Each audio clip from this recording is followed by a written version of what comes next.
السلام علیکم ورحمۃ اللہ وبرکاتہ، نحمده ونصلی علی رسولہ الکریم، اما بعد فاعوذ باللہ من الشیطان الرجیم، بسم اللہ الرحمن الرحیم، رب اشرح لی صدری ویسر لی امری واحلل عقدۃ من لسانی یفقهوا قولی۔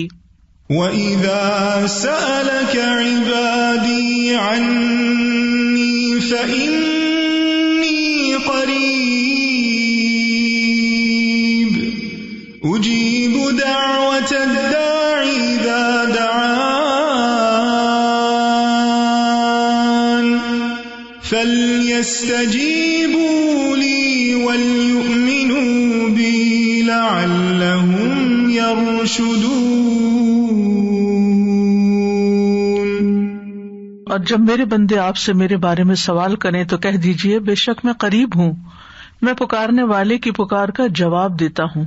جب وہ مجھے پکارے تو ان کو چاہیے کہ وہ میرا حکم مانیں اور مجھ پر ایمان رکھیں تاکہ وہ ہدایت پائیں۔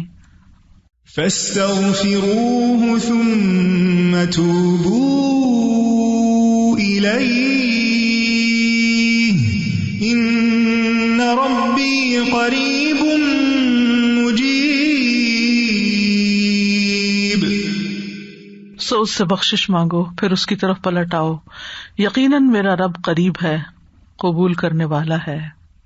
الحمد للہ الکبیر المتعال ذی العزت والجبروت والجلال، یسبح بحمدہ من فی السماوات ومن فی الارض والطیر والشجر والدواب والجبال، الحمد للہ حمدا کثیرا وسبحان اللہ بکرۃ واصیلا۔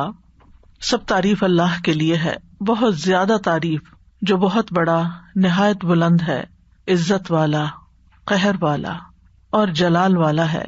اسی کی تسبیح و تحمید بیان کر رہے ہیں جو بھی آسمانوں میں ہے اور جو زمین میں ہے، پرندے، درخت، جانور اور پہاڑ، تمام تعریف اللہ ہی کے لیے ہے، بہت زیادہ، اور اللہ ہی کے لیے تسبیح ہے صبح اور شام۔ اللہم صلی علی محمد وعلی آل محمد کما صلیت علی ابراہیم وعلی آل ابراہیم انک حمید مجید، اللہم بارک علی محمد وعلی آل محمد کما بارکت علی ابراہیم وعلی آل ابراہیم انک حمید مجید۔ پروگرام قریب و مجیب کے سلسلے میں آج ہم صبح و شام کی دعاؤں کے بارے میں پڑھیں گے۔ ارشاد باری تعالیٰ ہے، یا ایھا الذین آمنوا اذکروا اللہ ذکرا کثیرا وسبحوہ بکرۃ وأصیلا۔ اے ایمان والو، اللہ کو بکثرت یاد کیا کرو اور صبح و شام اس کی تسبیح بیان کیا کرو۔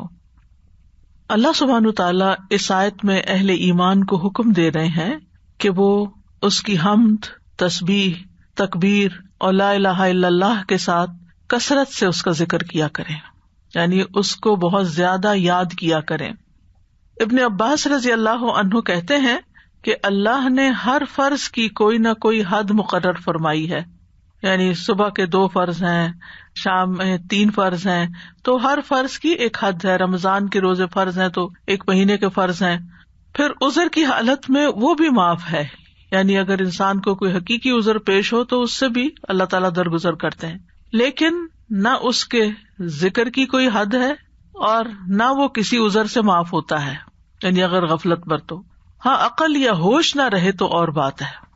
اللہ تعالیٰ فرماتے ہیں سورۃ النساء میں، فاذکروا اللہ قیاما وقعودا وعلی جنوبکم، اللہ کا ذکر کرو کھڑے، بیٹھے، لیٹے، یعنی ہر حال میں اللہ کو یاد کرتے رہو۔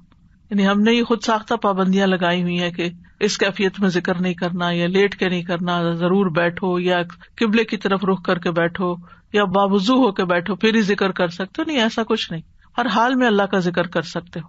نبی صلی اللہ علیہ وسلم کے بارے میں آتا ہے، کان یذکر اللہ فی کل احیانہ، کہ آپ اپنے ہر طرح کے حالات میں، ہر طرح کے اوقات میں اللہ کا ذکر کیا کرتے تھے۔ اور یہاں پر کیا فرمایا، وسبحوہ بکرۃ واصیلا، صبح اور شام، یعنی دن کے پہلے پہر اور دن کے پچھلے پہر اللہ کی تسبیح کرو، کیونکہ جب انسان ایسا کرتا ہے تو اللہ تعالیٰ کی رحمتیں آتی ہیں۔ فرشتے بھی اہل ایمان کے لیے دعائیں کرتے ہیں۔ هو الذی یصلی علیکم وملائکتہ، وہی ہے جو تم پر صلوات بھیجتا ہے اور اس کے فرشتے بھی. تو یہاں اہل ایمان کو خطاب ہے، یا ایھا الذین آمنوا، اے لوگو جو ایمان لائے ہو. ابن مسعود کہتے ہیں کہ جب اس آیت کے ساتھ پکارا جائے تو اپنے کانوں کو اس حکم کی طرف لگا دیں، توجہ کریں کہ اللہ تعالیٰ کیا کہنا چاہتے ہیں، اس کو غور سے سنیں. یا تو کوئی خیر کا کام ہوگا جس کا اللہ تعالیٰ حکم دے رہا ہوگا، یا کوئی شر ہوگا جس سے اللہ تعالیٰ تمہیں روک رہا ہوگا، اس سے منع کر رہا ہوگا. تو یہاں پر یا ایھا الذین آمنوا کہہ کے کیا کہا گیا؟ اذکروا اللہ ذکرا کثیرا، صرف ذکر نہیں بلکہ ذکرا کثیرا، بہت کثرت سے اللہ کو یاد کیا کرو، کثرت سے اللہ کا ذکر کیا کرو. یعنی ہر طرح کے حالات میں اللہ ہی کو یاد کیا کرو، اور خاص طور پر تسبیح، تحلیل، تحمید، تکبیر. مجاہد کہتے ہیں یہ وہ کلمات ہیں جنہیں پاک، ناپاک، بے وضو اور جنبی بھی کہہ سکتا ہے.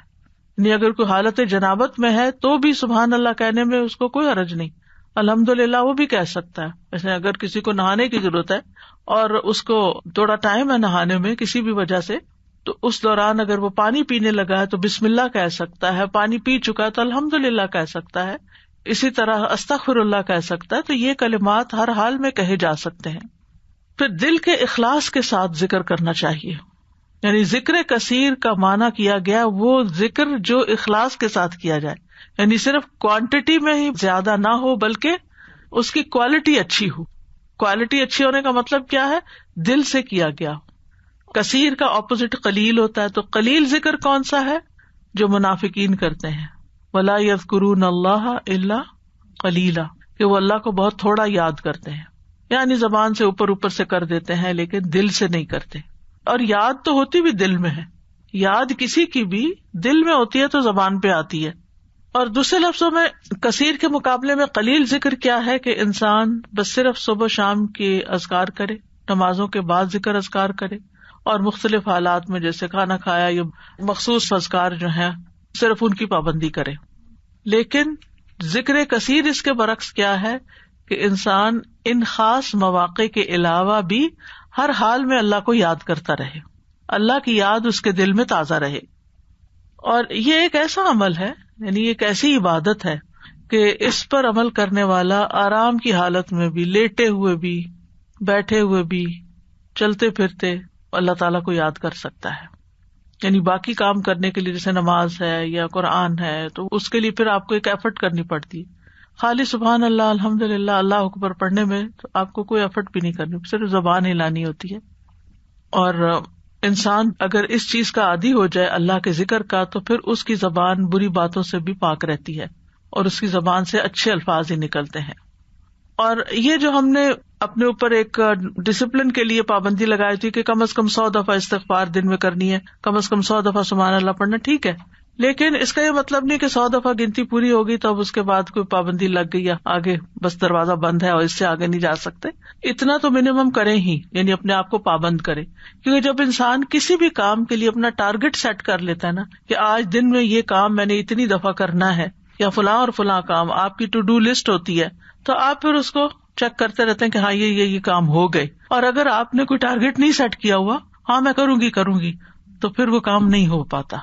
تو اس لیے انسان کو اپنے لیے ٹارگٹ رکھنے چاہیے جتنے بھی آسانی سے رکھ سکے، 100 دفعہ 200 دفعہ کچھ بھی، لیکن اس کے علاوہ بھی کھلا بھی ضرور پڑھنا چاہیے. اور یہاں اسی کی طرف توجہ دلائی گئی ہے. امام ابو عمر ابن الصلاح سے پوچھا گیا کہ ذکر کی وہ کتنی مقدار ہے جس کو کرنے کے بعد انسان ان لوگوں میں شامل ہو جائے جو کثرت سے اللہ کا ذکر کرنے والے ہیں. وہ قرآن مجید میں آتا نا، والذاکرین اللہ کثیرا والذاکرات اعد اللہ لہم مغفرۃ واجرا عظیما، کہ جو بہت زیادہ اللہ کا ذکر کثرت سے کرتے ہیں، مرد ہیں عورتیں ہیں، اللہ نے ان کے لیے بہت بڑا اجر تیار کر رکھا ہے اور بخشش عطا کرے گا اس کو. یعنی وہ پھر کیا ہے، یعنی کتنا کرے کہ ہم ایسے خوش قسمت لوگوں میں شامل ہو جائیں. انہوں نے کہا کہ اگر وہ نبی صلی اللہ علیہ وسلم سے ثابت شدہ اذکار پر ہمیشگی کرتا ہے، ثابت شدہ یعنی جو پروون ہے، سنت میں موجود ہے، تو وہ ان لوگوں میں شمار ہوگا جو مرد اور عورتیں اللہ کا کثرت سے ذکر کرتے ہیں. وَسَبِّحُوهُ بُكْرَةً وَأَصِيلًا، اور اس کی تسبیح بیان کرو صبح اور شام. تسبیح کا مطلب ہے اللہ تعالیٰ کی ذات کو ان تمام صفات اور افعال سے پاک بیان کرنا جو اس کے لیے جائز نہیں، یعنی اللہ کو ہر عیب سے پاک بیان کرنا. اب دیکھیے کہ شیطان جو ہے نا وہ انسان کا دشمن ہے، اور شیطان انسان کے دل میں اللہ تعالی کے بارے میں کوئی نہ کوئی بدگمانی ڈال دیتا ہے، کوئی نہ کوئی ایسے خیالات ڈال دیتا ہے کہ جو انسان کی عقل نہیں بھی مانتی اور اس کو پسند نہیں بھی آتے، لیکن وہ خیال گزر جاتے ہیں، آتے ہیں اور چلے جاتے ہیں، جن کو وسوسے کہا جاتا ہے. اور اس کا شکار ہر انسان ہوتا ہے کسی نہ کسی درجے پر. سورۃ قاف میں اللہ تعالیٰ فرماتے ہیں وَنَعْلَمُ مَا تُوَسْوِسُ بِهِ نَفْسُهُ، اور ہم جانتے ہیں جو اس کا نفس اس کو وسوسے ڈالتا ہے. انسان کے اندر جو اندر سے اٹھتے ہیں یا شیطان کی ڈالی ہوئی نجاست ہوتی. اب اس کا توڑ کیا ہو؟ کیا اب انسان پریشان ہو کے بیٹھا رہے؟ کچھ لوگ بے حد پریشان رہتے ہیں کہ ہمیں وسوسے آتے ہیں. وسوسے ہر ایک کو آتے ہیں، لیکن ان کا پیچھا نہیں کرنا چاہیے اور ان کو جھٹک دینا چاہیے. جیسے آپ کہیں سے گزر رہے، آپ کے کپڑوں پہ گرد و غبار پڑ گیا تو آپ کیا کرتے ہیں؟ جھٹک دیتے ہیں. بس وسوسوں کو جھٹکتے چلے جائیں، ان کو ٹھہرنے نہ دیں. دوسرا یہ ہے کہ اللہ سبحانہ تعالیٰ کی تسبیح بیان کریں کہ اللہ تعالیٰ یہ جو برے خیالات آتے ہیں آپ ان سب سے پاک ہیں. تو تسبیح اس کا علاج ہے، تسبیح اس کا اینٹیڈوٹ ہے. اور پھر خاص طور پر بکرتم و اصیلا، پہلے پہر اور پچھلے پہر، دن کے ابتدائی حصے میں اور دن کے پچھلے حصے میں. بکرا کا لفظ جو ہے یعنی عام طور پر علماء اس کو سورج نکلنے تک کے وقت کو بکرا کہتے ہیں، اس کو یوں ڈیفائن کیا گیا. اور اصیلا جو ہے عصر اور مغرب کا درمیانی وقت ہے، یعنی قبل طلوع الشمس و قبل غروبها، سورج نکلنے سے پہلے اور سورج غروب ہونے سے پہلے کا وقت جو ہے یہ اذکار کا وقت ہے. اور سبحوہ میں بعض علماء نے سبحہ کا مطلب یہاں نماز فجر اور نماز عصر بھی لیا ہے. تو ذکر کے بعد تسبیح کو خاص طور پر الگ سے بیان کیا گیا. دیکھیں آیت کے پہلے حصے میں کیا ہے، اذکروا اللہ ذکرا کثیرا، کثرت سے ذکر کرو، تسبیح اس کے اندر شامل ہے، لیکن پھر اس کو الگ سے بیان کیا گیا وسبحوہ، یعنی تسبیح کرو، اس لیے کہ باقی اذکار پر اس کی فضیلت ہے. یعنی تسبیح کی خاص فضیلت ہے. یعنی کچھ ذکر ہوتے ہیں نا کہ جس میں انسان اللہ تعالیٰ کو یاد کرتا ہے، اللہ تعالیٰ کی بڑائی بیان کرتا ہے، اللہ تعالیٰ کی تعریف بیان کرتا ہے، وہ بھی بہت اچھی بات ہے. اور کچھ ذکر ایسے ہیں کہ جن میں انسان اللہ تعالیٰ کو ہر عیب سے پاک قرار دیتا ہے. تو تعریف مکمل ہی نہیں ہوتی، ذکر مکمل ہی نہیں ہوتا جب تک آپ تسبیح نہ کریں. تو تسبیح اس کا ایک لازمی حصہ ہے. اور پھر خاص طور پر اس لیے بھی کہ جیسے یعنی صبح شام وقت بھی بتا دیا گیا کہ تسبیح کا زیادہ اچھا وقت جو ہے یا مناسب وقت صبح اور شام ہے، کیونکہ یہ اوقات اپنے اندر ایک خاص فضیلت رکھتے ہیں. صبح کا وقت یہ برکت کا وقت ہے، اور والعصر، عصر کے وقت یہ اللہ نے قسم کھائی ہے. ادھر فجر کی والفجر ولیال عشر، اور ادھر عصر کی والعصر ان الانسان لفی خسر. وہاں پر انسان کو ایک دن مل رہا ہوتا ہے اور عصر کے وقت دن ہاتھ سے جا رہا ہوتا ہے، انسان خسارے میں پڑ رہا ہوتا ہے، لوز کر رہا ہوتا ہے، ایک چیز ہاتھ سے چھوٹ رہی ہوتی ہے. تو جس وقت کوئی نعمت مل رہی ہے اس وقت بھی اللہ کو یاد کرو، اور جس وقت کوئی نعمت جا رہی ہے اس وقت بھی خاص طور پر اللہ کو یاد کرو. ان اوقات میں اگر انسان اللہ تعالیٰ کو یاد کرتا ہے تو پھر ڈپریشن کا شکار نہیں ہوتا. یہ ذکر اس کے دل کو اسٹرینتھن کرتا ہے، اس کو قوت عطا کرتا ہے. اور یہ دو اوقات جو ہوتے ہیں ان میں ذکر تھوڑا سا مشکل بھی ہوتا ہے، کیونکہ آپ دیکھیں کہ فجر کی نماز پڑھنے کے بعد جو نیند کا آپ کے اوپر خاص طور پہ راتیں آج کل بہت چھوٹی ہیں، تو اس وقت اپنے آپ کو روک کر رکھنا اور بٹھا کر، خاص طور پر اگر آپ کو اشراق پڑھنے کی عادت ہے تو وہ سارا وقت یعنی آپ اسٹرگل کر رہے ہوتے ہیں کہ سوتے جاگتے گزار رہے ہوتے ہیں کہ آپ سوئے نہیں اس وقت، کیونکہ بہت زیادہ برکت کا وقت ہے. یعنی کوئی معمولی اجر ہے کہ پورے حج اور عمرے کا ثواب اگر انسان فجر کی نماز پڑھ کے اپنی جگہ پہ بیٹھا رہے اور ذکر اذکار کرتا رہے اور پھر سورج نکلے اور پھر 2 رکعت پڑھ لے تو اتنا زیادہ اجر و ثواب. تو یہ اجر و ثواب ایسے مفت میں نہیں ملتا. اللہ تعالیٰ کو پتا تھا کہ یہ وقت بندوں پہ کتنا بھاری ہوگا. اور اسی طرح عصر کا وقت کام کاج کا وقت ہوتا ہے، دن جا رہا ہوتا ہے، انسان اپنے کام سمیٹ رہا ہوتا ہے، جیسے خاص طور پر جو لوگ جابس پر ہوتے ہیں یا بزنس میں ہوتے ہیں تو وہ آفٹر نون میں یعنی پھر تھکان کا شکار ہو جاتے ہیں سارا دن کام کرنے کے بعد. تو کچھ لوگ اس وقت آرام کرنے لگتے ہیں، تو وہ وقت بھی بڑا قیمتی وقت ہے. لیکن یاد رکھیے کہ ان افضل اوقات کے علاوہ سارا دن بھی اور کسی بھی وقت ذکر کرنا باعث فضیلت ہے. اور اللہ تعالیٰ نے تو ہمیں پیدا ہی اپنی عبادت کے لیے کیا ہے، تو عبادت کی کچھ خاص شکلیں ہیں اور کچھ خاص طریقے ہیں اور کچھ عمومی چیزیں ہیں جو انسان کا ہر وقت عبادت میں شامل کر سکتی ہیں. وما خلقت الجن والانس الا لیعبدون. امام نووی کہتے ہیں کہ اس آیت سے پتہ چلا کہ بندے کی افضل حالت وہ ہے جب وہ اپنے رب کا ذکر کر رہا ہوتا ہے اور وہ ان اذکار میں مصروف ہوتا ہے جو رسول اللہ صلی اللہ علیہ وسلم سے وارد ہوئے، یعنی جو آپ نے بتائے ہیں یا آپ نے کیے ہیں، اور اس طرح انسان اپنی زندگی کا مقصد پورا کر رہا ہوتا ہے. اس کے علاوہ ہم دیکھتے ہیں کہ تمام مخلوقات اللہ کا ذکر کرتی ہیں. تسبح لہ السماوات السبع، ساتوں آسمان اللہ کی تسبیح بیان کرتے ہیں. کبھی ہمیں خیال نہیں آیا آسمان کی طرف دیکھتے ہوئے کہ یہ تسبیح کر رہا ہے، اور یہ نہیں ساتوں کے ساتوں کر رہے ہیں. والارض، یہ زمین جس پہ ہم چلتے ہیں، جس پہ ہم چیزیں اگاتے ہیں اور جس پہ گھر بناتے ہیں، یہ زمین بھی اللہ کی تسبیح بیان کرتی ہے. ومن فیہن، اور جو مخلوق ان کے اندر ہے، آسمان و زمین کے بیچ میں یا زمین کے اندر، چھوٹے چھوٹے کیڑے مکوڑے، ہر چیز، بڑے بڑے آبجیکٹس، سبھی تسبیح کرتے، چرند پرند حیوان انسان. پھر فرمایا وَإِن مِّن شَيْءٍ إِلَّا يُسَبِّحُ بِحَمْدِهِ، اور کوئی چیز نہیں مگر وہ اس کی حمد کے ساتھ اس کی تسبیح کرتی ہے. وَلَٰكِن لَّا تَفْقَهُونَ تَسْبِيحَهُمْ، لیکن تم ان کی تسبیح کو سمجھتے نہیں ہو، یعنی ان کی اپنی زبانیں، ان کی اپنی بولیاں ہیں. إِنَّهُ كَانَ حَلِيمًا غَفُورًا، بے شک وہ ہمیشہ سے بے حد بردبار، نہایت بخشنے والا ہے. داؤد علیہ السلام کے بارے میں ہم جانتے ہیں کہ ان کے ساتھ پرندے اور پہاڑ تسبیح کیا کرتے تھے. وَسَخَّرْنَا مَعَ دَاوُودَ الْجِبَالَ يُسَبِّحْنَ وَالطَّيْرَ، ہم نے داؤد کے ساتھ پہاڑوں کو مسخر کیا جو تسبیح کرتے تھے. فرشتے تسبیح کرتے ہیں. وَالْمَلَائِكَةُ يُسَبِّحُونَ بِحَمْدِ رَبِّهِمْ وَيَسْتَغْفِرُونَ لِمَنْ فِي الْأَرْضِ، فرشتے اپنے رب کی حمد کے ساتھ تسبیح کرتے ہیں اور زمین والوں کے لیے بخشش کی دعائیں کرتے ہیں. حاملین عرش جو ہیں وہ خاص طور پر اللہ کا ذکر کرتے ہیں. ان سب میں آپ دیکھیے، چاہے زمین آسمان کی ہر چیز ہو، چاہے فرشتے ہوں، چاہے پیغمبر ہوں، سب کے ساتھ تسبیح کا لفظ آ رہا ہے کہ تسبیح کرتے ہیں، یعنی خالی ذکر نہیں آیا بلکہ تسبیح آیا ہے. تو اس سے بھی تسبیح کی فضیلت پتہ چلتی ہے.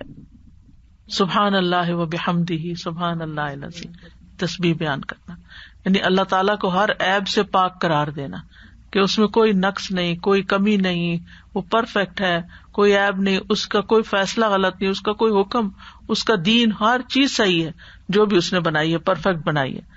تو الذین یحملون العرش ومن حولہ یسبحون بحمد ربہم، جو فرشتے عرش اٹھائے ہوئے ہیں اور جو اس کے ارد گرد ہیں، سب اپنے پروردگار کی حمد کے ساتھ اس کی تسبیح کر رہے ہیں، یعنی سارے کے سارے تسبیح کرتے ہیں.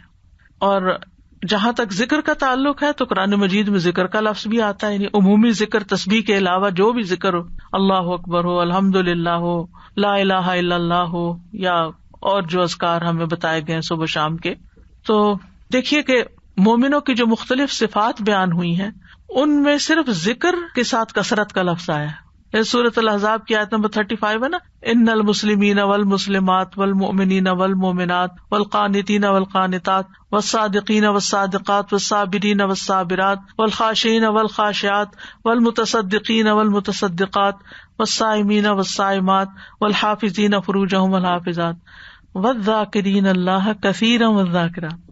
یعنی ساری صفات اپنی جگہ ہیں کہ وہ مسلمان ہیں، مومن ہیں، فرما بردار ہیں، سچے ہیں، صبر والے ہیں، عاجزی کرنے والے ہیں، صدقہ کرنے والے ہیں، روزہ دار ہیں، اپنی شرمگاہوں کی حفاظت کرتے ہیں اور اللہ کا کثرت سے ذکر کرتے ہیں. تو اس سے بھی اندازہ لگائیں کہ ذکر کی کتنی اہمیت ہے کہ ذکر میں کثرت چاہیے. باقی چیزیں تو اپنے اپنے وقت پر ہوں گی، لیکن اللہ کے پسندیدہ وہ ہیں جو ذکر میں کثرت کرتے ہیں. جیسا کہ سورۃ آل عمران میں آتا ہے، الذین یذکرون اللہ قیاما وقعودا وعلی جنوبہم، جو اللہ کو یاد کرتے رہتے ہیں کھڑے بھی، یعنی کچھ کام ہم کھڑے ہو کے کرتے ہیں، کھڑے ہو کے تھک جاتے ہیں تو وقعودا بیٹھ جاتے ہیں اور پھر لیٹ جاتے ہیں. تو چاہے کھڑے ہوں، چاہے بیٹھے ہوں، چاہے لیٹے ہوں، وہ ذکر نہیں چھوڑتے، ہر حال میں ذکر کرتے رہتے ہیں. یہ ان کی صفت ہے، یعنی ذکر کے لیے صرف کوئی وقت یا جگہ مخصوص نہیں ہے بلکہ ہر حال میں. اور پھر جو اس کا اجر ہے، نبی صلی اللہ علیہ وسلم فرمایا، کیا میں تمہیں تمہارا بہترین عمل نہ بتاؤں جو تمہارے مالک کے نزدیک اچھا اور پاکیزہ عمل ہے اور تمہارے درجات میں سب سے زیادہ بلند ہے، سونا چاندی کے خرچ کرنے سے بہتر ہے، اللہ کی راہ میں جہاد کرتے ہوئے تمہارے کفار کی گردنیں مارنے اور ان کے تمہاری گردنیں مارنے سے بھی افضل ہے، صحابہ نے عرض کیا کیوں نہیں؟ آپ نے فرمایا اللہ تعالیٰ کا ذکر. یعنی بعض اوقات انسان سوچتا ہے نا کہ میں تو کچھ کر نہیں پا رہا، لوگ تو بڑے بڑے نیکی کے کام کر جاتے ہیں، اتنے مالدار ہیں، وہ اتنا صدقہ خیرات کرتے ہیں. خاص طور پر انسان جب ایسی چیریٹیز کے بارے میں سنتا ہے جو لوگ بہت آگے بہت بڑے بڑے کام کرتے ہیں، تو انسان سوچتا ہے کہ میرے پاس تو کچھ ہے ہی نہیں کرنے کے لیے، میں تو ان کے برابر کبھی آ ہی نہیں سکتا. کچھ لوگ ہر سال حج عمرے پہ چلے جاتے ہیں، انسان سوچتا ہے میں تو یہ بھی نہیں کر سکتا. اسی طرح کچھ لوگ اور بڑے بڑے کام کر رہے ہوتے ہیں، خدمت خلق کے بڑے کام کر رہے ہوتے ہیں. آپ کبھی کبھی پڑھتے ہیں نا کہ مخصوص شخصیات کے بارے میں، اس نے اتنے ہزار لوگوں کو مسلمان کیا، انسان سر پکڑ کے بیٹھ جاتا ہے کہ ہم نے تو ایک کو بھی نہیں شاید کیا. تو اسی طرح فلاں شخص نے اتنے 100 مسجدیں افریقہ میں بنوا دی، کہتے ہم نے کیا کیا. تو اپنا بہت ہی چھوٹا لگتا ہے بھی چھوٹا، ایسا کچھ نہیں. لیکن اس وقت کیا چیز انسان کو حوصلہ دلاتی ہے کہ پھر اگر ہمارے یہ وسائل نہیں ہیں یا ہم یہ نہیں کر سکے، خواہ ہماری طلب تھی کہ ہم یہ کر سکیں. کچھ کام ہوتے ہیں جو انسان کے ڈریمز ہوتے ہیں، کاش میں زندگی میں یہ کر لوں، لیکن پھر بھی نہیں، حالات اجازت دیتے، وسائل نہیں ہوتے. لیکن ذکر کر کے آپ ان ساری چیزوں سے آگے نکل سکتے ہیں، کیونکہ جو لوگ بڑے بڑے کام کرتے ہیں ان کے ساتھ بڑے خطرات بھی ہوتے ہیں کہ کبھی کسی وقت دل میں ریاکاری آ جائے، کسی وقت دل میں تکبر آ جائے، لوگ تعریف کر کر کے دماغ خراب کر دیں. تو جو چپکے سے بیٹھ کے کہیں نہ کہیں اپنے کام کاج میں لگا ہوا ذکر کر رہا ہے، اس کا تو کسی کو پتہ ہی نہیں کہ وہ کیا کر رہا ہے، وہ کتنے خزانے جمع کر رہا ہے. تو اس لیے جو چیز ہمارے ہاتھ میں ہے ہم اس کو تو گریب کریں، اس اپرچونٹی کو تو نہ جانے دیں، اس وقت کو تو نہ ضائع کریں، اس میں تو ہمارا کچھ بھی خرچ نہیں ہوتا. اور نبی صلی اللہ علیہ وسلم نے یہ بھی فرمایا، صحیح مسلم میں ہے، سبق المفردون قالوا وما المفردون یا رسول اللہ قال الذاکرون اللہ کثیرا والذاکرات. اچھا یہاں نوٹ کریں کہ ذکر کرنے والوں میں عورتوں کے نام بھی ساتھ ساتھ ہیں، کہ یہ صرف مردوں کے لیے نہیں ہے، عورتیں بھی اس میں شامل ہیں. نبی صلی اللہ علیہ وسلم نے فرمایا مفردون سبقت لے گئے، آگے چلے گئے، سابقون بن گئے. صحابہ نے پوچھا اللہ کے رسول مفردون کون ہے؟ آپ نے فرمایا اللہ کا بہت زیادہ ذکر کرنے والے مرد اور عورتیں، یہ مفردون ہیں جو اللہ کے قریب ہو گئے. تو ذکر ایک ایسی چیز ہے کہ جو انسان کو اللہ کا قرب عطا کرتا ہے، اور بھی بے شمار فائدے ہیں. جہاں تک صبح شام کے اذکار کا تعلق ہے تو سورۃ غافر میں آتا ہے، نبی صلی اللہ علیہ وسلم کو ارشاد ہے وَسَبِّحْ بِحَمْدِ رَبِّكَ بِالْعَشِيِّ وَالْإِبْكَارِ، اور صبح اور شام اپنے رب کی حمد کے ساتھ اس کی تسبیح کیجیے. یہ ڈائریکٹ حکم ہے. جو پہلے آیت میں نے آپ کو سنوائی تھی اس میں بھی حکم ہے صبح شام کا، اور یہاں بھی ابکار کا لفظ ہے، وہاں بکرا کا ہے، یہاں ابکار کا لفظ ہے، عشی والابکار، یعنی روٹ ایک ہی ہے لیکن تھوڑا سا تبدیل ہو گیا. سورۃ طٰہٰ میں بھی آتا ہے فاصبر علی ما یقولون وسبح بحمد ربک قبل طلوع الشمس وقبل غروبها ومن آناء اللیل فسبح واطراف النہار لعلک ترضی. سو ان باتوں پہ صبر کیجیے جو وہ کہہ رہے ہیں، اور سورج طلوع ہونے سے پہلے اور اس کے غروب ہونے سے پہلے اپنے رب کی حمد کے ساتھ تسبیح کیجیے. تو تسبیح کا خاص وقت جو ہے، ویسے تو سارا دن کر سکتے ہیں، خاص اوقات یہ بتائے جا رہے ہیں جو قرآن میں خود بتا دیے گئے. اور رات کے کچھ اوقات میں بھی بس اس کی تسبیح کیجیے. رات کے کچھ اوقات میں، جیسے حضرت فاطمہ رضی اللہ تعالیٰ عنہا کو نبی صلی اللہ علیہ وسلم نے تھکاوٹ کا علاج کیا بتایا تھا؟ تسبیحات. تو اپنا آخری کام تسبیح کیا کیجیے. نبی صلی اللہ علیہ وسلم خود بھی یعنی جب تک نیند نہیں آتی تھی تسبیح ہی کیا کرتے تھے. اور رات کے کچھ اوقات میں بھی بس تسبیح کیجیے، اور دن کے کناروں میں، تاکہ آپ خوش ہو جائیں. تو اس سے کیا پتہ چلتا ہے؟ یہ خوش ہونے کا نسخہ ہے، خوش ہونے کا راز ہے، اس میں خوشی حاصل کرنے کا ذریعہ ہے.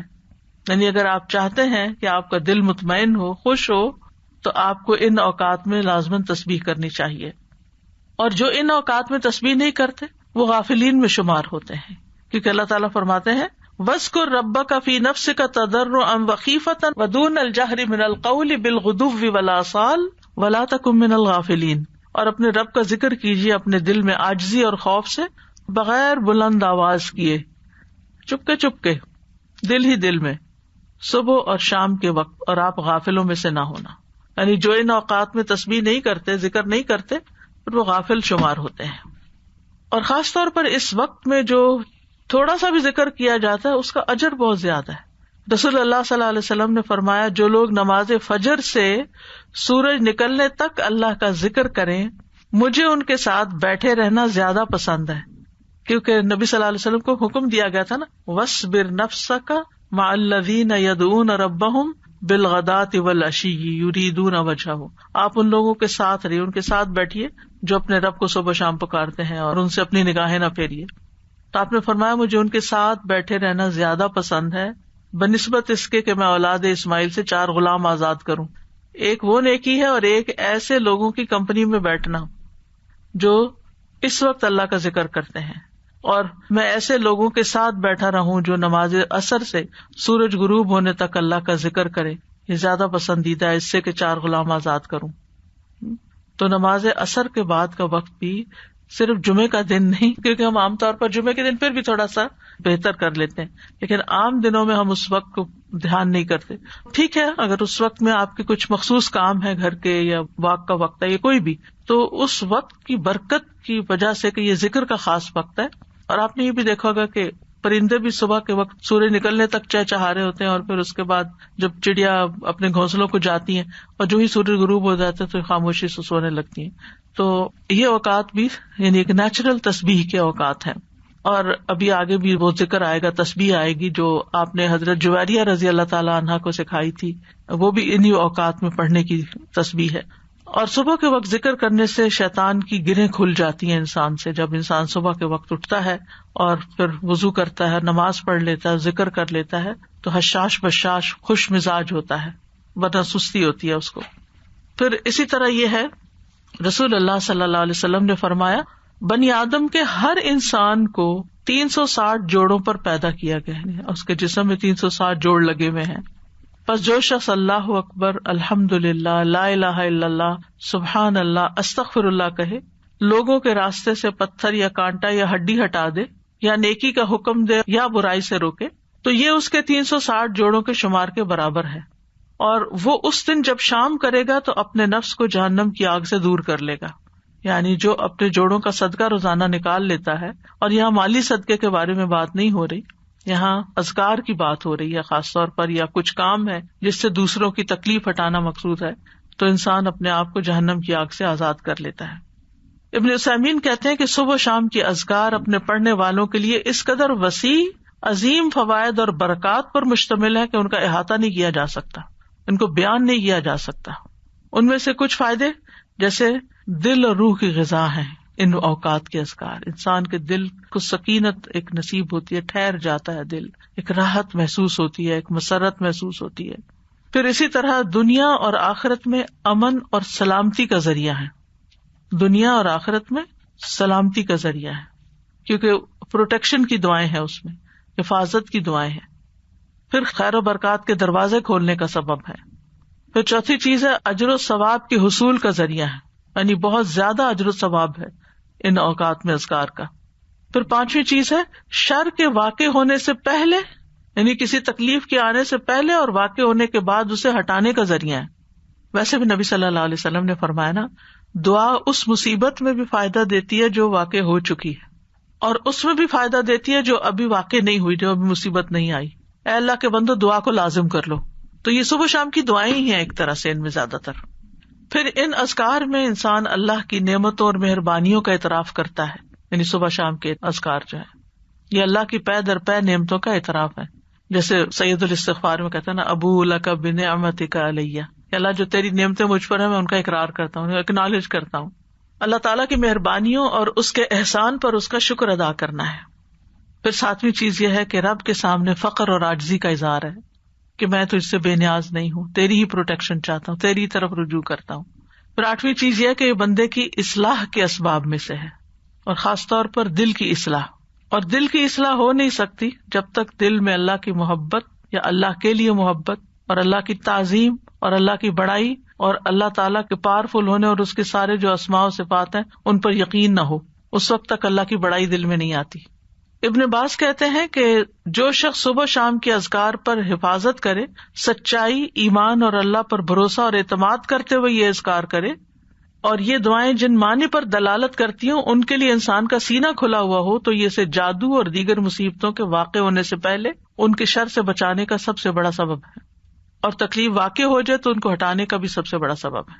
یعنی ان کو چھوڑنا نہیں چاہیے، کیونکہ بعض اوقات کوئی تقدیر نافذ ہونی ہوتی ہے تو انسان بھول ہی جاتا ہے یا سویا ہی رہ جاتا ہے یا کوئی بھی وجہ بن جاتی ہے اور انسان غافل ہو جاتا ہے، اور اتنے میں وہ واقع ہو جاتی ہے۔ ابن قیم کہتے ہیں کہ دعائیں اور تعوذات ہتھیار کی طرح ہیں، ہتھیار ہیں۔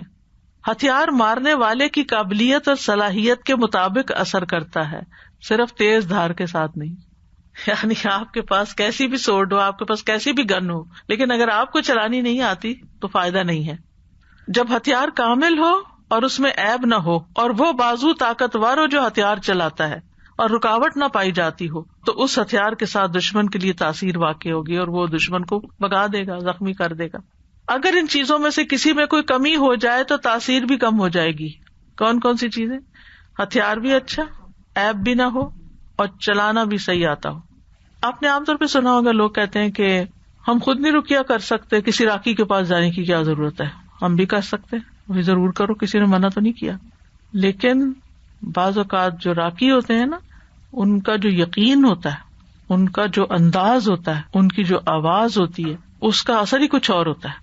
چلے رقیے کو آپ چھوڑیں، عام جو زبان میں بات کرتے ہیں، مثلاً ایک شخص کہتا ہے ادھر آؤ، بچے کو کہتے ہیں ادھر آؤ، وہ سنتا ہی نہیں، اس کہتا ہے ادھر آؤ، تو وہ ڈر کے مارے آ جاتا ہے۔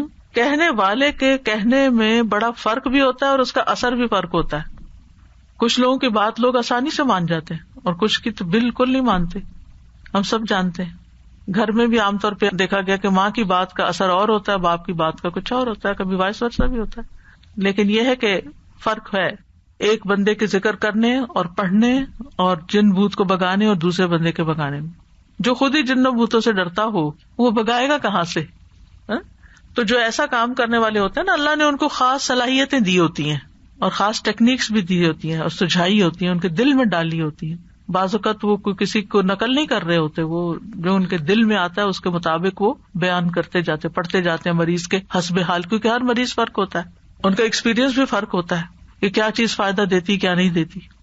جب تک آپ کے ہتھیار صحیح نہ ہو نا، یعنی کہ آپ کے پاس اسکلز نہ ہو، اور آپ کو دل مضبوط نہ ہو، بہادری نہ ہو۔ استاذہ جی جیسے نا بچے آج کل نئی ٹیکنیک سے کوئی بھی ہو تو کہیں گے آپ کو تو یوز کرنا نہیں آتا، آپ کو متاثر کرتے ہیں نا آپ کو، یعنی کہ امپریس کرتے ہیں، اور پھر جب آپ کو وہ چیز یوز کرنے آ جاتی ہے تو آپ خود حاوی ہو جاتے۔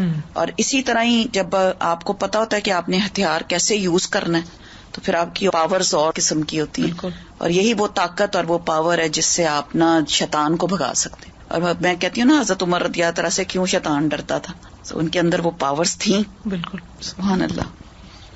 کبھی کبھی ایسا ہوتا ہے نا کہ آپ بالکل گھر میں اکیلے ہوتے ہیں، اندھیرا یا کوئی ایسی چیز ہوتی ہے تو انسان کے دل میں ایک دم خیال آتا ہے کہ یہاں کوئی ایسی چیز نہ ہو، تو آپ یوں کہہ کر اور آنکھیں کھول لیا کریں، اچھا کیا ہے، اگر کوئی ہوگی تو کیا ہوگا۔ سر جی آپ نے ایک دفعہ بتایا تھا نا کہ ذرا سی تھوڑی آواز کے ساتھ ڈانٹا جائے تو پھر ڈر خود نکل جاتا ہے، تو 2-3 دفعہ اس طرح سے ہوا تو الحمدللہ ذرا سی آواز زور کر کے کہ ہمارا گھر ہے، ہم رہتے ہیں، جو بھی مخلوق ہے وہ تنگ نہ کرے، مطلب اپنے آپ کو زیادہ باروب بنا کے اور ڈر نکال کے ان کو ڈرانا چاہیے۔ بالکل، تو الحمدللہ اس سے فرق پڑتا ہے۔ وہ متین ہاشمی صاحب ہوتے تھے کراچی میں، شاید آپ کے ہوتے ہوئے وہ لیکچر دینے آئے ہوں گے، انہوں نے ایسی بہت سی ٹیکنیکس بتائی تھی۔ وہ جنات کا علاج کرتے تھے اور ان کی آواز بھی اتنی ٹھہری ہوئی تھی، کوئی غصہ بھی نہیں کرتے تھے، کچھ نہیں۔ تو وہ کہتے تھے کہ جہاں کوئی ایسا مسئلہ ہو تو میں جا کے کہتا ہوں کہ دیکھیں ہم اشرف المخلوقات ہیں، ہم انسان ہیں اور آپ کا کوئی حق نہیں یہاں رہنے کا، میں آپ کو حکم دیتا ہوں یہاں سے چلے جائیں، اور وہ چلے جاتے تھے۔ تو بہرحال یہ تعوذات جو ہیں اور صبح شام کے اذکار جو ہیں، یا تو شر کے اسباب کو واقع ہونے سے روک دیتے ہیں، یا پھر وہ ان کے درمیان اور ان کی کامل تاثیر کے درمیان رکاوٹ بن جاتے ہیں، یعنی اسباب اور اثر کے بیچ میں رکاوٹ یعنی وہ چیز آ تو رہی ہوتی ہے مگر اس کا اثر جلد ختم ہو جاتی ہے۔ اور جتنا تعوذ کبھی ہوگا اتنا ہی اثر بھی کبھی ہوگا۔ دعا جو ہے وہ تقدیر بدل دیتی ہے۔ ابن عثیمین کہتے ہیں دعا تقدیر کو ٹال دیتی ہے۔ صبح و شام کے اذکار دعاؤں اور تعوذات کا ایک مجموعہ ہے، اور دعا تقدیر کو ٹالتی ہے، اور اللہ کبھی تقدیر کا فیصلہ صادر کرتا ہے اور اس کے لیے ایک سبب مقرر کرتا ہے، یعنی تقدیر نافذ ہونے کے لیے کوئی وجہ، ذریعہ، جو اس تقدیر کے آگے رکاوٹ بن جاتی ہے۔ ٹھیک ہے، تو دعا بھی انہیں اسباب میں سے ایک سبب، یعنی تقدیر بھی اللہ نے بنائی، وہ اتر رہی ہے تقدیر، اور اس کو ہٹانے کا سبب بھی اللہ نے بنایا، اور وہ اسباب میں سے ایک سبب کیا ہے؟ یہ دعائیں، یعنی وہ آتی ہے اور دعائیں اس کو پیچھے دھکیل دیتی ہیں۔ اللہ نے یعنی صرف تقدیر نہیں بنائی، اللہ نے اس کو ٹالنے کا ذریعہ بھی بنایا ہے، اسباب بھی بنائے، اور دعا ان میں سے ایک سبب ہے، سمپل سے۔ امام نووی کہتے ہیں دعا مصیبت کو ہٹانے اور رحمت کو پانے کا ایک سبب ہے، یعنی ایک ہتھیار ہے. پہلے بات ہوئی نا کہ ہتھیار ہے دعا. جیسے ڈھال ہتھیار کے حملے کو روکنے کا سبب ہے، جیسے ڈھال تلوار کے حملے کو روکنے کا سبب ہے، اور پانی زمین سے نباتات اگانے کا سبب ہے. بارش ہوتی ہے تو زمین ہری بھری ہو جاتی ہے، تو یہ سبب ہے نا. زمین کے اندر پوٹینشیل تھا، لیکن جب تک پانی نہیں آیا تو وہ دبی رہی. جب جو پانی آیا تو اس نے اپنا اندر کا سب باہر نکال دیا. تو دعا اور مصیبت ایک دوسرے کا مقابلہ بھی کرتے ہیں. تو تقدیر سے بچاؤ کے لیے ہتھیار اٹھانا ضروری ہے. تو اللہ نے تقدیر بھی بنائی ہے، تقدیر کو ٹالنے کا سبب بھی بنایا ہے. ابن قیم کہتے ہیں کہ صبح شام کے اذکار زرہ کے قائم مقام ہے. اب آپ دیکھیں کتنے انہوں نے مختلف سبب اور فائدے بتائے نا. جیسے جیسے زرہ موٹی ہوگی ویسے ویسے اس کو پہننے والا متاثر نہیں ہوگا. وہ زرہ بختر آپ کو معلوم ہے نا کہ وہ لوہے کا لباس جو لوگ اپنے آپ کو پروٹیکٹ کرنے کے لیے بلٹ پروف کہہ لیں. بلکہ زرہ کی طاقت یہاں تک پہنچ جائے گی کہ تیر واپس لوٹ جائے گا اور اسی کو جا کے لگے گا جس نے تیر چلایا تھا. یعنی اگر کوئی نظر لگانے لگا آپ کو اور آپ نے دعائیں پڑھی ہوئی ہیں تو وہ نظر کا اثر آئے گا اور پلٹ کے واپس جائے گا اور اسی کے اوپر لگ جائے گا، آپ کو نہیں نقصان دے گا.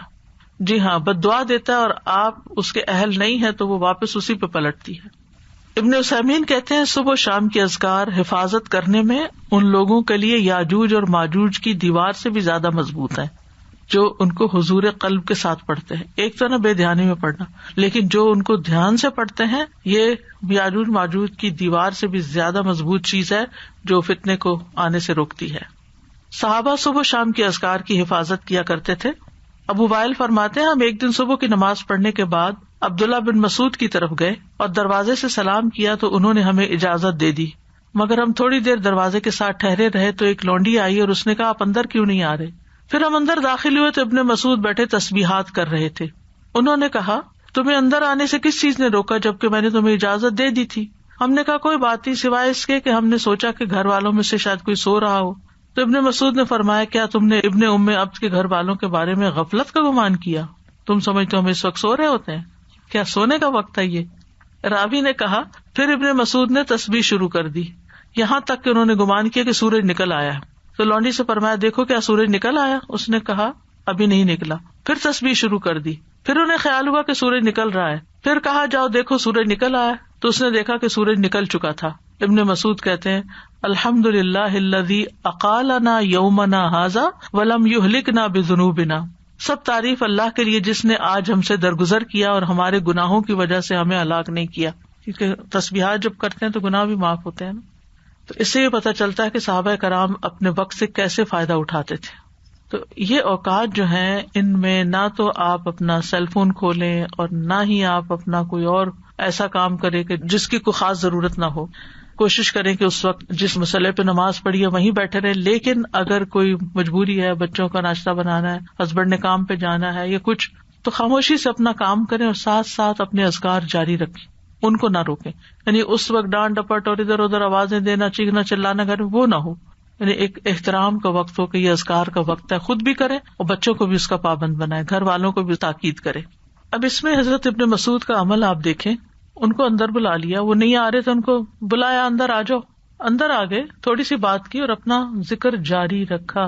یہ نہ کوئی بد اخلاقی ہے نہ کوئی بدتمیزی ہے. یہ کسی گھر جانے کا تو وقت نہیں ہے، لیکن شاید کسی کام سے آئے ہو یا علم کے لیے کچھ پوچھنے آئے ہو، کیونکہ فقیہ بھی تھے ابن مسعود، تو ان سے ہو سکتا کوئی مسئلہ دریافت کرنے آئے ہو. اللہ عالم، وضاحت نہیں ملتی کہ وہ آئے کیوں تھے سب. لیکن انہوں نے اپنے وقت کی قدر کی اور اس وقت میں جو کام کرنا تھا وہ پورا کیا. ہمارا حال کیا ہے کہ ذرا ادھر سے کوئی بلایا ادھر سے وہ ڈسٹریکٹ ہو کے اپنے اذکار چھوڑ دیتے. یہ نہیں کرنا. یعنی بچوں کو بھی پتا ہونا چاہیے کہ اس وقت کچھ پڑھ رہے ہیں. یعنی اشارے سے سبحوہ بکرۃ و اصیلا اشارہ کر دے اور 2-4 دفعہ کریں کہ بچوں کو پتا ہوگا کہ یہ وقت اماں جو ہے وہ ذکر کرتی ہیں، بات نہیں کرتی، تو مجھے ویٹ کرنا ہے. پھر اسی طرح وہ کہتے ہیں کہ بہت سے لوگ اس میں کوتاہی کرتے ہیں، یہ وقت یا سونے میں گزار دیتے ہیں، سستی میں یا کمزوری میں یا گھٹیا کام کرنے میں، یعنی جو اس سے کم تر درجے کے کام ہوتے ہیں جو کسی اور وقت میں بھی ہو سکتے ہیں، لیٹر آن ہو سکتے ہیں. وہ کہتے ہیں کہ دن کا اول حصہ جوانی کے قائم مقام ہے، پچھلا بڑھاپے کے قائم مقام ہے. تو جو دن کے پہلے حصے میں دن کی لگام کو تھام لیتا ہے وہ سارا دن سلامت رہتا ہے اور نیکی کے کاموں میں اس کی مدد کی جاتی ہے اور دن میں برکت دی جاتی ہے. ابن قیم کہتے ہیں ایک دفعہ شیخ الاسلام ابن تیمیہ کے پاس میں موجود تھا. انہوں نے صبح کی نماز پڑھی، پھر وہ بیٹھ کر اللہ کی عبادت کرتے رہے اور ذکر کرتے رہے. تقریباً آدھا دن گزر گیا. میری طرف دیکھا اور کہا یہ میرا ناشتہ ہے, اگر میں یہ غذا نہ کھاؤں تو میری قوت ساکت ہو جائے, کچھ کر نہ سکوں. آپ کو پتا 35 جلدوں میں انہوں نے لکھا ہے فتاوا, ان کے فتاوا کو اکٹھا کیا گیا, پوری شیلف بھر جاتی ہے, بلکہ اس سے بھی بچ جاتی ہے کتابیں دوسری شیلف میں رکھنی پڑتی ہیں. تو ہم سوچیے کہ اتنے بڑے بڑے کام لوگ کس طرح کر جاتے تھے اللہ کی مدد کے ساتھ, اور اللہ کی مدد اللہ کے ذکر کے ساتھ آتی ہے, اور خاص طور پر فجر کے بعد سونے کو جو ناپسند کرنا, کیونکہ وہ برکت کا وقت ہوتا تھا. ابن قیم کہتے ہیں سلف صالحین کے نزدیک یہ بات ناپسندیدہ اور مکروہ تھی کہ صبح کی نماز سے لے کر سورج کے طلوع ہونے تک انسان سوئے. یہ غنیمت کا وقت ہے.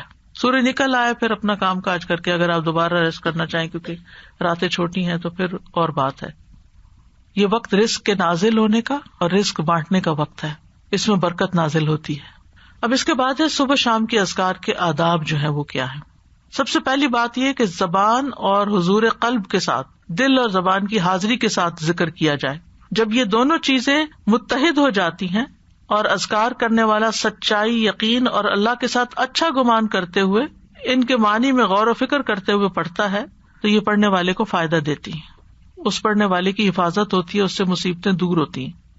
ابن قیم کہتے ہیں تمام اذکار سے افضل اور زیادہ مفید وہ ذکر ہے جس میں زبان اور دل ساتھ ہوں, جو بول رہے ہیں وہ آپ کا دل سمجھ بھی رہا ہے اور اس کے موافق ہوں, اور وہ نبوی اذکار سے ہوں یعنی سنت سے ثابت ہوں, اور ذکر کرنے والا معنی اور مقصد سمجھتا ہو.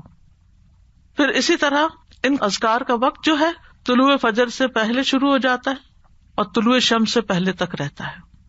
یعنی جو ہی اذان ہوتی ہے نا فجر کی, اس وقت سے شروع ہو جاتا ہے سورج نکلنے تک. اور شام کے اذکار کا وقت عصر کے بعد سے لے کر رات کے اول حصے تک ہوتا ہے, مغرب کے وقت تک.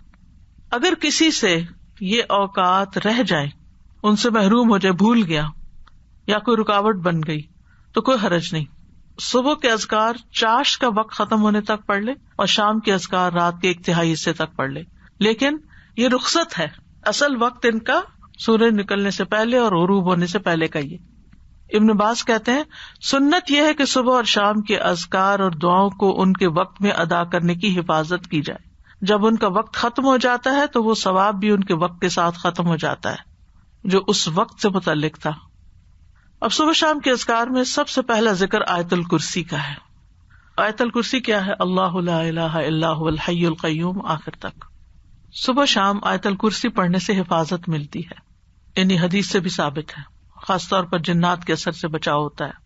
آیت الکرسی میں آپ دیکھیں اللہ سبحانہ تعالیٰ کا تعارف ہے, اس کے اسماء و صفات ہیں. قرآن کریم کی کوئی اور آیت ایسی نہیں جس میں اللہ تعالیٰ کے اتنے نام اور صفات بیان ہوئی ہوں. اس میں اللہ کا ذاتی نام اللہ بھی آیا اور تقریباً 27 صفات اور افعال وغیرہ آئے ہیں. سب سے پہلے اللہ تعالیٰ کی الوہیت کا ذکر ہے, اللہ لا الہ الا ہو, کہ وہ الوہیت میں اکیلا ہے. پھر الحی القیوم, اور یہ دونوں نام ان کو اسماء اعظم بھی کہا گیا ہے. حی زندہ ہے, نہیں اس کو کبھی موت نہیں آئی, کمال صفات میں سے, اور قیوم قائم رکھنے والا کمال افعال میں سے. بعض لوگ یہ سوال کرتے ہیں نا کہ اللہ تعالیٰ کو کس نے پیدا کیا ہے, تو اللہ سبحانہ تعالیٰ کی کوئی بگننگ نہیں ہے جیسے ہماری بگننگ ہے اور ہمارا ایک اینڈ ہے, نہیں, اللہ کی ایسے نہیں. اس میں آپ دیکھیے کہ ٹائم کا کریٹر اللہ ہے, تو جب ٹائم ہی نہیں تھا تب بھی اللہ ہے. یہ مہینے اور سال کس نے بنائے, اور ان کی نشاندہی کس سے ہوتی؟ سورج سے. تو ایک وقت تھا کہ سورج نہیں تھا, دن اور رات نہیں تھے, مہینے اور سال نہیں تھے, اللہ تعالیٰ اس وقت بھی موجود تھا. هو الاول, وہی اول ہے, والآخر والظاہر والباطن. تو اس لیے اللہ سبحانہ تعالیٰ کو پہچاننا ضروری ہے, اس کو جاننا ضروری ہے, اور اس پہچان اور جان کے ساتھ اگر آپ پھر ذکر کرتے ہیں تو اس کا اثر ہی کچھ اور ہوتا ہے. آیت الکرسی بہت پاورفل آیت ہے. اس کے پاور کی وجہ کیا ہے؟ اس میں اللہ تعالیٰ کے نام اور صفات بیان ہوئے. لا تأخذہ سنۃ ولا نوم, نہ اس کو نیند آتی ہے نہ اونگ آتی ہے, ہلکی نیند بھی نہیں آتی, گہری نیند آتی ہی نہیں ہے. پھر ہر چیز کا مالک ہے, لہو ما فی السماوات و ما فی الارض, ہر چیز اسی کی ہے, ہر چیز اسی کے کنٹرول میں ہے. من ذا الذی یشفع عندہ الا باذنہ, کوئی اس کے ہاں سفارش بھی نہیں کر سکتا, اس کی جرات بھی نہیں کر سکتا مگر جس کو وہ خود اجازت دے. یعنی پورا کنٹرول, اقتدار سب اسی کا ہے. یعلم ما بین ایدیہم وما خلفہم, اس میں اللہ تعالیٰ کے وسیع علم کی خبر دی گئی ہے کہ اللہ تعالیٰ بندوں کا ماضی مستقبل ہر چیز جانتا ہے. بندے اپنے بارے میں سب کچھ نہیں جانتے, اور جو جانتے ہیں وہ بھی ان کو یاد نہیں ہوتا. پچھلے دنوں کسی نے ایک نوٹ بھیجا, اس میں لکھا کہ جب آپ یونیورسٹی میں پڑھاتی تھی تو اس وقت الہدانی بنا تھا, تو میں ایک دن آپ کی کلاس اٹینڈ کرنے کے لیے گئی, تو آپ نے سنن نبی داؤد میں سے فلاں چیپٹر پڑھایا اور آپ سے اسٹوڈنٹ نے یہ سوال کیا اور آپ پیپر دے کے ان کے اوپر ڈسکس کر رہی. میرے کسی حافظے میں ہے ہی نہیں کچھ, مجھے بالکل یاد نہیں کہ ایک اسٹوڈنٹ نے آپ سے یہ سوال کیا تھا اور آپ نے اس کا یہ جواب دیا تھا, کچھ بھی یاد نہیں. ہمارا اپنے بارے میں یہ حال ہے کہ ہم اپنے آپ کو نہیں جانتے. ہم جو کچھ کر چکے ہم نہیں جانتے کہ ہم نے زندگی میں کیا کچھ کیا, تو ہم کسی اور کے بارے میں تو کیا جانیں گے. لیکن اللہ سب کچھ جانتا ہے. یعلم ما بین ایدیہم, جو فیوچر میں ان کے آگے آ رہا ہے, وما خلفہم, جو پیچھے گزر چکا ہے, سب پتا ہے اس کو. یہ اس کے وسیع علم کی ایک جھلک ہے. باقی ہر چیز کے بارے میں جو کچھ وہ جانتا ہے, وہ تو کوئی ایک پتا نہیں گرتا مگر وہ اس کو جانتا ہے. خشکی میں, سمندر میں, آسمانوں میں, زمین میں, کسی پتھر کے اندر ایک دانہ بھی چھپا ہوا تو مثقال ذرۃ فی السماء والارض ولا یحیطون بشیء من علمہ الا بما شاء, اور جو اس کا علم ہے اس میں سے کوئی اس کے علم کا احاطہ ہی نہیں کر سکتا مگر جتنا وہ چاہتا ہے. یعنی اس کے علم کا بہت تھوڑا حصہ انسانوں کو ملا.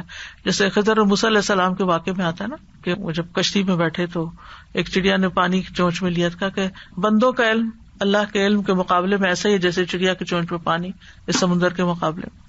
وہ ساری مخلوق کا علم اتنا سا ہے, بس اس پر تو پھر ہم بھروسہ کرتے ہیں, اس علم کے اوپر ہم فخر کرتے ہیں, اور جو اللہ کا علم ہے اس کی طرف کبھی توجہ ہی نہیں کی. وسع کرسیہ السماوات والارض, اللہ کی عظمت کے ساتھ ساتھ اس کی مخلوقات کی عظمت کو بیان کیا گیا. یہاں کرسی جو اللہ کی مخلوقات میں سے ایک مخلوق ہے, وہ آسمان و زمین پہ چھائی ہوئی ہے, ہر چیز کو انکمپس کیے ہوئے. پھر جو اس کا بنانے والا ہے اس کی عظمت کیا ہوگی. اور کرسی جو ہے وہ رب تعالیٰ کے دونوں قدموں کی جگہ ہے. استاذہ جی, مجھے خیال آ رہا تھا کہ اللہ سبحانہ تعالیٰ کے بارے میں اللہ سبحانہ تعالیٰ کے بھیجے ہوئے علم سے استفادہ کرنا یہ کتنی زیادہ ایک آنرڈ چیز ہے.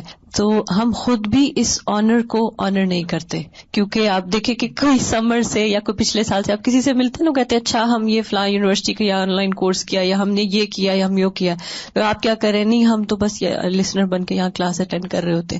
وی don't even honour this knowledge that has come from اللہ سبحانہ تعالیٰ کمپیئر ٹو کہ ایک چھوٹا سا کوئی سرٹیفکیٹ کورس, کوئی ٹیک کا کوئی کچھ کر دیا. ٹھیک ہے وہ بھی علم نافع ہوگا, لیکن اس کا فائدہ سامنے نظر آ رہا ہے نا, اس کا فائدہ جمع ہو رہا ہے, ابھی نظر نہیں آ رہا. جی, تو بس یہ ہماری ویکنیس ہوتی ہے کہ جو چیز ہمیں نظر آتی ہے ہم اس کو زیادہ ویلیو کرتے ہیں بنسبت اس کے کہ جو نظر نہیں آتی.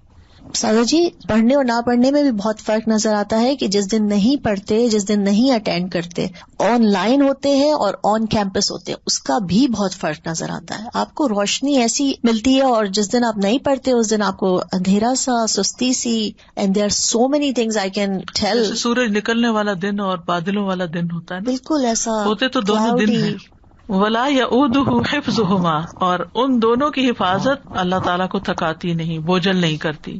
یعنی آسمانوں اور زمین کی حفاظت اور ان کے اندر جو کچھ ہے وہ اللہ سبحانہ تعالیٰ کے کامل کنٹرول اور اقتدار میں ہے, اور وہ ان میں سے ہر چیز کی ٹیک کیئر کرتا ہے. دیکھیں ہم اپنی کیپیسٹی میں سب بات سمجھنے کے لیے ایک چھوٹا سا بھی کام ہمارے ذمہ ہوتا ہے نا, گھر کا ایک چھوٹا سا کام, تو وہ بھی کر کے تھک جاتے ہیں. کون سا کام ایسا ہے جسے آپ کر کے تھکے نہ ہو نا؟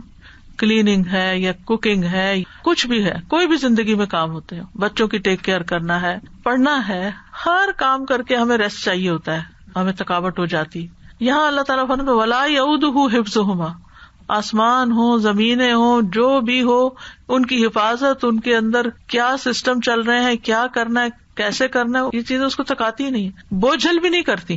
چلے بعض اوقات ہمیں فزیکل تھکاوٹ نہیں ہوتی, یعنی جسمانی تھکاوٹ نہیں ہوتی, لیکن ہم مینٹلی تھک جاتے ہیں, یعنی اکتاہٹ شروع ہو جاتی ہے. ہمیں ایک کام اگر روز کرنا شروع کر دیں تو ہم بور ہو جاتے ہیں, چند سال کوئی کام کر لیں تو اس سے بھی ہم تھک جاتے ہیں, چاہے کتنا ہی اچھا کام ہو. اللہ سبحانہ وتعالیٰ کو یعنی یعودہ کا لفظ صرف تھکاوٹ کے لیے نہیں آتا, بوجھل پن کے لیے بھی آتا ہے. یکسانگی یا اکتاہٹ یا کچھ وہ بھی لاحق نہیں ہوتی. یہ معمولی بات نہیں ہے, بہت بڑی بات, بہت بڑی بات. قرآن مجید میں آتا ہے کہ اللہ تعالیٰ ہی آسمانوں اور زمین کو تھامے ہوئے ہے کہ اپنی جگہ سے ٹل نہ جائیں. اگر وہ دونوں ٹل جائیں تو ان کے بعد کوئی بھی ان کو تھام نہ سکے گا. یعنی صرف اس نے بنا کے چھوڑ نہیں دیا. اب یہ آسمان جو بغیر ستونوں کے ہے, کسی نے تھاما ہوا تو ہمارے اوپر ہے نا, ورنہ تو نیچے آ پڑے, وہو العلی العظیم، اور وہ بہت بلند، یعنی مطلق بلندی ہے اس کی، اور عظیم بہت عظمت والا ہے، کوئی مخلوق میں اس کے مشابہ نہیں، کسی کی وہ بڑائی نہیں. لیکن افسوس یہ کہ ہم مخلوق کو پھر بڑا سمجھتے ہیں اور اس کی بڑائی محسوس نہیں کرتے کہ وہ بڑا ہے. جس دن یہ یقین آ گیا نا کہ وہ بڑا ہے، تو پھر لوگوں کی ناراضگی، لوگوں کی پسند ناپسند کا خوف، یہ ساری چیزیں نکل جائیں گی. پھر اللہ کے حکم پر عمل کرنا بھی آسان ہوگا کہ اللہ بڑا ہے نا، اللہ میرے شوہر سے بھی بڑا ہے، اللہ میرے بہن بھائیوں سے بھی بڑا ہے، اللہ اس سوسائٹی سے بھی بڑا ہے، اللہ سارے فلاسفر سے اور سارے قانون دانوں سے اور سارے سائنٹسٹ سب سے بڑا ہے، تو اس کا حکم بھی سب سے بڑا ہے میرے لیے. پھر آپ کو کوئی بھی اس کا حکم ماننے میں مشکل لگے گی نہیں. تو بہرحال آج اتنا ہی کرتے ہیں انشاءاللہ تعالی. ابھی بہت سی دعائیں اور بھی ہیں صبح شام کے اذکار میں سے، پھر کل انشاءاللہ اس کے اوپر بات کریں گے. وآخر دعوانا ان الحمد للہ رب العالمین. سبحانک اللہم وبحمدک، اشہد ان لا الہ الا انت، استغفرک واتوب الیک. السلام علیکم ورحمۃ اللہ وبرکاتہ.